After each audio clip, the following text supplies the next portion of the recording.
dangerous, and that is decomposition of ozone.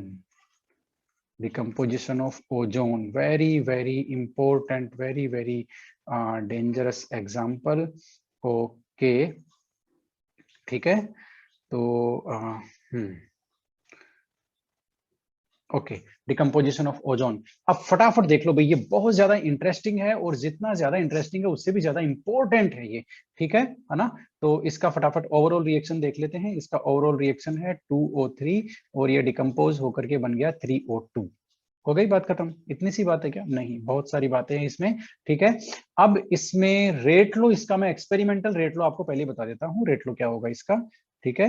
Rate लो होगा इसका, rate is equal to आपका O3 to power 2 और O2 to power -1। ये देखो, रेट लो में प्रोडक्ट भी आ सकता है, बात को समझो जरा। रेट लो में कैटलिस्ट, देखो इस एग्जांपल में हमें क्या बताया, इस एग्जांपल में हमें क्या बताया, रेट लो में कैटलिस्ट इंक्लूड हो सकता है कि नहीं हो सकता, बताओ बताओ।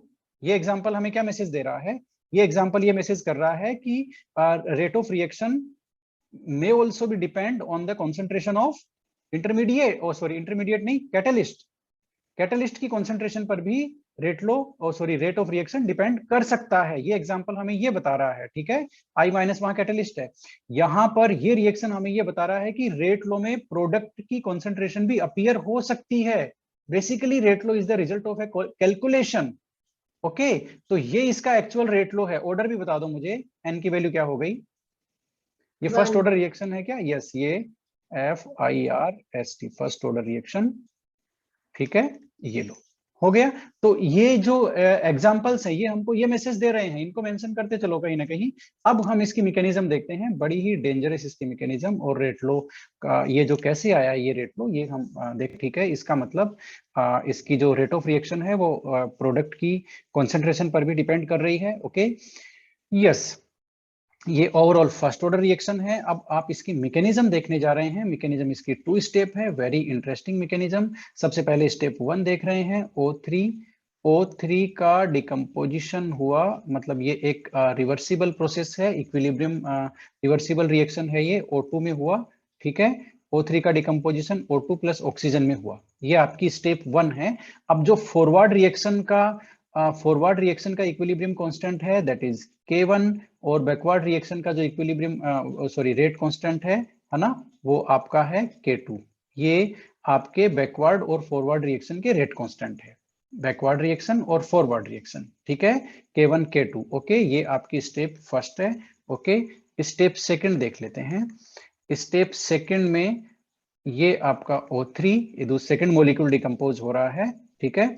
और उसकी रिएक्शन अब O से होगी और ये बनेगा 2O2, ठीक है। तो फर्स्ट स्टेप क्या है? रिवर्सिबल रिएक्शन है, K1 K2 फॉरवर्ड रिएक्शन, और जो रिवर्स रिएक्शन है उनके रेट कांस्टेंट है। ओके, ये हो गया।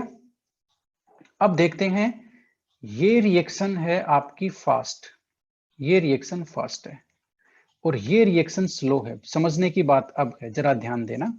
ये रिएक्शन सेकंड जो स्टेप है ना, step 1 step 2, step 1 is fast, step 2 is slow.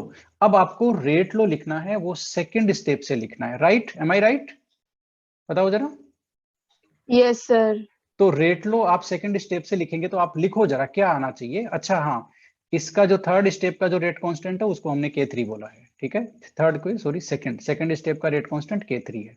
Okay, तो अब इसका रेट लो आप कैसे लिखेंगे? K3 ऑक्सीजन ओजोन, और ये ऑक्सीजन। हो गया, यही तो होना चाहिए, बताओ जरा।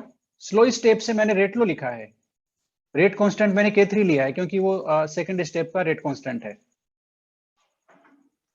K1 K2 फॉरवर्ड रिएक्शन और बैकवर्ड रिएक्शन स्टेप 1 के रेट कांस्टेंट है, क्योंकि वो एक रिवर्सिबल रिएक्शन है। Is it correct? Yes sir. लेकिन यहाँ एक theoretically we are correct here, no problem, but there is one problem, that is what? This is an intermediate. Are you accept it? Do you accept it? फटाफट बताओ, ये intermediate है। Intermediate है तो इसकी कॉन्सेंट्रेशन कैलकुलेट कर सकते हैं क्या? नहीं, नहीं कर सकते। तो ये वैल्यू यहाँ पर कैलकुलेट हम नहीं कर सकते, इसलिए हमें इस रेट लो को मॉडिफाई करना होगा। because this term we cannot be determined, as it is an intermediate. बात आपको समझ में आई कि नहीं आई? ये टर्म आप यदि न्यूमेरिकल सोल्व करो, मान लेते हैं आपको K3 की वैल्यू आप प्रेडिक्ट कर सकते हो, O3 ओजोन की कॉन्सेंट्रेशन आप प्रेडिक्ट कर सकते हो, लेकिन ये तो इंटरमीडिएट है, इसकी कॉन्सेंट्रेशन कैसे प्रेडिक्ट करोगे आप? You cannot determine, that's why this term cannot be determined, that's why this rate law has to be modified.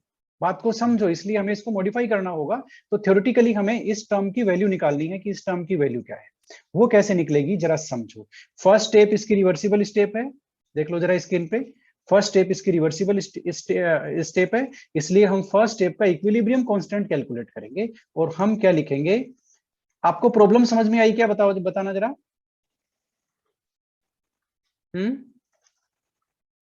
Yes sir. Problem sir आपको ये क्वेश्चन हाँ में मेंशन होगा क्या कि ये स्लो स्टेप है या फास्ट स्टेप है? हाँ हाँ, यस यस यस, अदरवाइज या तो एक्सपेरिमेंटल डेटा कोई ना कोई होगा या डायरेक्टली मेंशन होगा मैकेनिज्म में,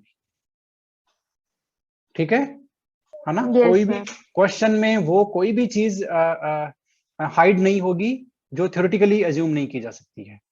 यदि एक्सपेरिमेंटली है तो either the question in the question the detail will be there of experimental result, ठीक है, so that you can predict, otherwise directly the result will be there. Okay, yes. तो equilibrium constant of step one का equilibrium constant हम calculate करेंगे, है ना? Law of mass action, है ना? यानी कि इक्विलिब्रियम कांस्टेंट आप कैसे निकालते हैं? ये देखो, equilibrium constant is equal to product by reactant करते हैं क्या? बताना जरा। प्रोडक्ट की कॉन्सेंट्रेशन डिवाइडेड बाय रिएक्टेंट की कॉन्सेंट्रेशन, ये तो सबको पता है भाई, जिसने भी क्लास 11 पास किए उसको यही पता है कि केमिकल ये जो इक्विलिब्रियम कांस्टेंट है उसकी वैल्यू में क्या आता है, उसके फॉर्मूले में प्रोडक्ट बाय रिएक्टेंट। तो प्रोडक्ट क्या है यहाँ पर स्टेप 1 में? आपका प्रोडक्ट है O2 और ऑक्सीजन, और रिएक्टेंट क्या है? O3। बात सही है क्या? बताना जरा, सही है क्या? इससे आप O की वैल्यू निकाल सकते हो क्या? क्या हो जाएगी O की वैल्यू? K इक्विलिब्रियम कांस्टेंट, है ना, मल्टीप्लाइड क्या?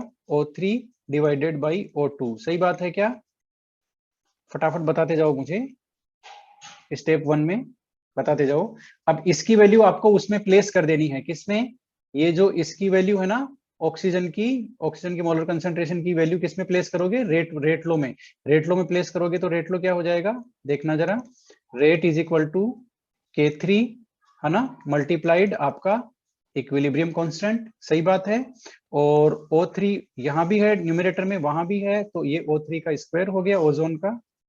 फिर हमारा कर्सर गायब हो गया, नहीं हुआ, यस, ओजोन का स्क्वायर हो गया और डिवाइडेड बाई O2 आ गया। ये सही है क्या? फटाफट बताओ, मैं कंक्लूड करने वाला हूं।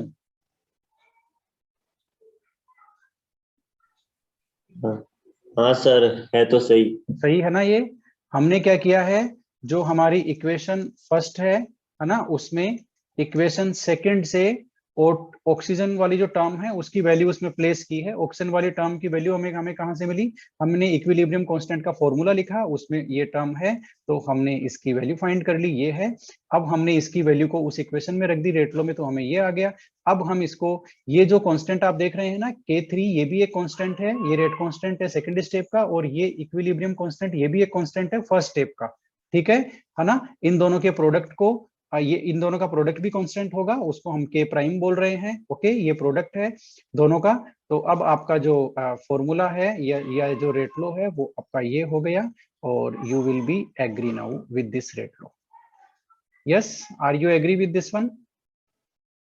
O2 को नीचे लिख दो, चाहे डिनोमिनेटर में लिख दो, चाहे ऊपर -1 पावर लगा के लिख दो, एक ही बात है ना, वो थोड़ी ना कोई अलग अलग है, ठीक है? तो आ गया रेट लो यही, है ना? तो ऑर्डर आ गया आपका, ऑर्डर इज इक्वल टू 1। अब कोई दिक्कत है क्या?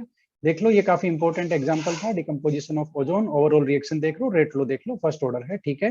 मैकेनिज्म को देख लो जरा, मैकेनिज्म फर्स्ट स्टेप इसकी रिवर्सिबल है और फास्ट है। क्या है? रिवर्सिबल है और फास्ट है। K1 K2 क्या है? फॉरवर्ड रिएक्शन बैकवर्ड रिएक्शन के रेट कांस्टेंट है।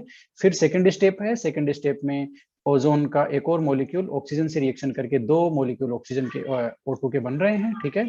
अब रेट लो हम थ्योरेटिकली स्लो स्टेप से लिखेंगे, स्लो स्टेप सेकंड स्टेप है, तो आपका ऐसी टर्म इंटरमीडिएट वाली टर्म आ रही है उसमें जिसकी कॉन्सेंट्रेशन हम कैलकुलेट नहीं कर सकते, डिटरमाइन नहीं कर सकते, तो हम क्या करेंगे, उसकी वैल्यू फाइंड करके मेन जो रेट लो है उसमें रिप्लेस कर देंगे, ठीक है। हमने वही किया और हमें मिल गया final rate low.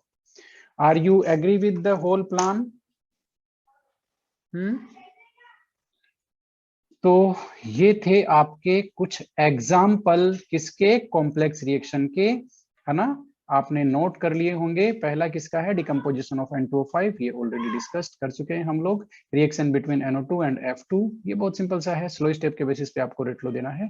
Decomposition of H2O2, यहाँ हमें इंटरमीडिएट की एक नई टर्म मिली कि वो होती क्या है, और हमने ये भी सीखा कि रेट लो में कैटलिस्ट की टर्म भी अपीयर हो सकती है, रेट लो में कैटलिस्ट की टर्म भी अपीयर हो सकती है। अगला एग्जांपल हमने और भी इंटरेस्टिंग लिया, उसमें रेट लो में प्रोडक्ट की कॉन्सेंट्रेशन अपीयर हो रही है, ठीक है, डिकम्पोजिशन ऑफ ओजोन का, ओके। उसमें प्रोडक्ट की कॉन्सेंट्रेशन क्यों अपीयर हो रही है, उसकी पूरी कैलकुलेशन क्या है वो हमने देख ली है। स्टेप 1 स्टेप 2 में क्या कॉन्सेप्ट है वो भी हमने देख लिया है, ठीक है। तो ये थे कुछ एग्जाम्पल, कॉम्प्लेक्स रिएक्शन के एग्जाम्पल। अब हम देखते हैं, देखे कोई क्वेश्चन भी है क्या इनके ऊपर, या हम ऐसे फालतू ही माथापच्ची कर रहे हैं। Let us find. Yes yes, ये देखो, ये क्वेश्चन नंबर 14, क्वेश्चन नंबर 14 बता सकते हो क्या इसका आंसर? देख लो, same example they have quoted here, same example, इसलिए हमने इस तरह के एग्जांपल और ये डिफरेंट टाइप की कैलकुलेशन है वो ली है। बता सकते हो ना इसका नंबर 1 का रेट लो तो लिख ही सकते हो। देख लो नंबर 1 क्या है, रेट लो लिख सकते हो ना, लिख सकते हो। ओवरऑल ऑर्डर ऑफ रिएक्शन लिख सकते हो ना, क्या आएगा बताना जरा। स्लो स्टेप से 2 हो जाएगा, 1 और 2। RDS कौन है, रेट डिटरमिनिंग स्टेप 1 है। सिंपल सा क्वेश्चन है भाई ना, ज्यादा कुछ प्रॉब्लम है नहीं इसमें, ज्यादा हम टाइम वेस्टेज करेंगे नहीं। अब हम चलते हैं एक बहुत ही इंपॉर्टेंट टॉपिक की तरफ, और उसके लिए हमें एकदम फ्रेश रिकॉर्डिंग है वो स्टार्ट करनी पड़ेगी। आप लोग रेडी हो जाइए, फ्रेश पेज पे आ जाइए, ठीक है। बहुत ही ज्यादा इंपॉर्टेंट जो टॉपिक है उस